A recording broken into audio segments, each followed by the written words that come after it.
everyone, this is your reading for Thursday the 17th of August. It's really nice to be with you today. Thanks for joining me. It's a pleasure to do these readings for you. I love it. Let's have a look at what's coming up. I'm still using the Goddess Tarot, which one person said, there are so many wonderful decks out there. Why do you choose the ugliest? I love this deck. I think it's fab. I think it's great. It's full of wonderful goddesses, so that's why I'm using it. So let's see what we've got. We have the Knight of Swords.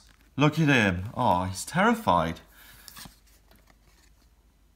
I just want to help him. As soon as I see something like that, I just want to say, it's okay, don't worry about it. Then we have the King of Chalices, or the Queen of Chalices. And then we have the Four of Pentacles. All right. So first of all, the Knight of Swords is a court card.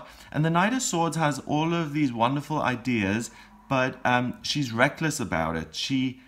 If she thinks of something, it has to be done immediately. She doesn't consider the feelings of others, and all she wants to do is get her way. So she's scaring the horse half to death. The poor birds are flying off because she's making such a racket over here in her little Princess Jasmine outfit. The poor guy is scared half to death. He's being run over because this woman has got these amazing ideas and she needs to implement them, and she wants to make changes. She wants to cut things. This isn't like, you know, peacetime. She isn't galloping towards something to just say, hello, how are you doing? She's got a sword in hand. She wants to make a significant change, and she wants to make that change purely based on her thoughts and her feelings. The Knight is always rash, okay? It's the ego. Usually when you take these kind of actions, you end up just galloping yourself into a mistake that you have to then undo. You have to apologize to everyone you're upset, and you have to usually say, oh, I'm really sorry, I overreacted. I thought this was the right thing to do.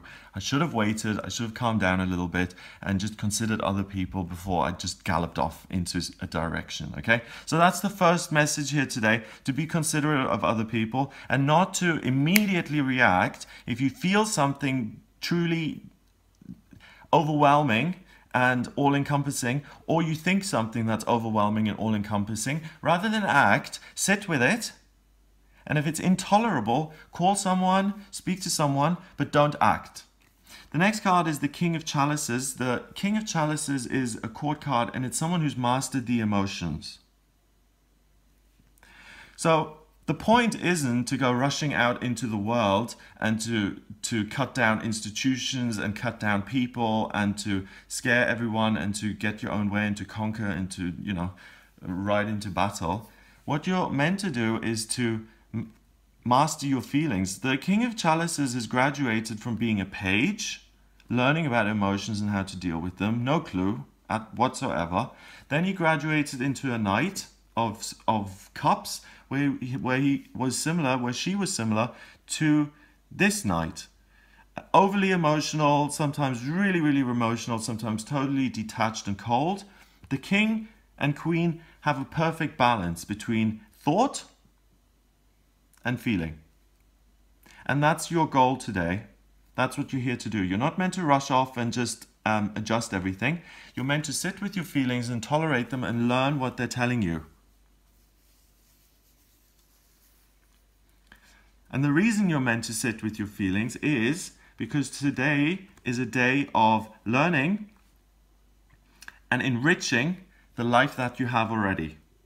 It's not about traveling off somewhere, which you might resent, because you want to just act and just throw everything up in the air and say, screw it, I just want a whole new life. Like, so, you know, instead of, some people do this, they say, you know, I live here, but I'm sick of my life, and they leave their houses behind and they just pack a bag and they just run off somewhere and they go missing and they don't tell family and friends, and people panic. And there was a kid in the UK who did that recently. He was bored, so he just left the house. He went on a train, went to Scotland and explored the whole country. His parents were beside themselves. He was reported missing. He was in all the newspapers. And a month later, he just traipsed back into their house and said, oh, hello, I'm back now. I just wanted to see the country a little bit. Totally inconsiderate. I'm sure that family, I mean, his parents were delighted he was back. But I'm sure once the initial delight faded, they were like, how could you be so inconsiderate and irresponsible? we were worried half to death about you. So today is about maintaining what you've got and really learning to deal with your emotions better and not to just rush off on a whim and to be, at the mercy of your feelings and your thoughts. Because if you're totally run by your emotions and your thinking, then you're always just going to go from crisis to crisis, because thoughts move in and out very quickly, and so do feelings. And you can't trust that. You've got to put your trust in something that's much more fundamentally consistent and reliable. Something like your higher self. Have faith in yourself, your true self, not just your ego thinking washing machine brain, but your higher self. That inner, if you try and do this as an exercise, try and find where you are. Just look at yourself now and say, where am I stored? My personality. Am I in my knee? No, that's a part of me, but I'm certainly not my knee. Is it in my brain? Could be, because my brain makes up my personality, but is that the real me?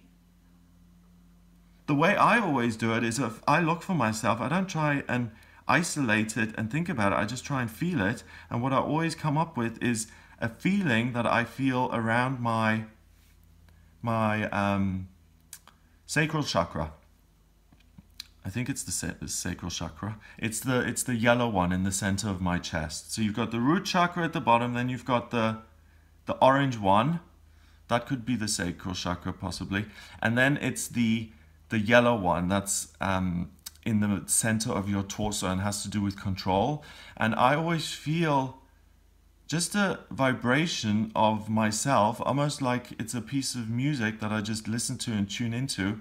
And it's very subtle and quiet. And if I tune into it, I can hear when it's upset or agitated, or when it's just humming and vibrating along smoothly. And it's depending on my vibration internally that affects what happens in my life externally on that day.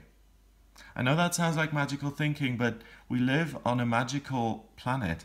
What we think inside becomes real in the world.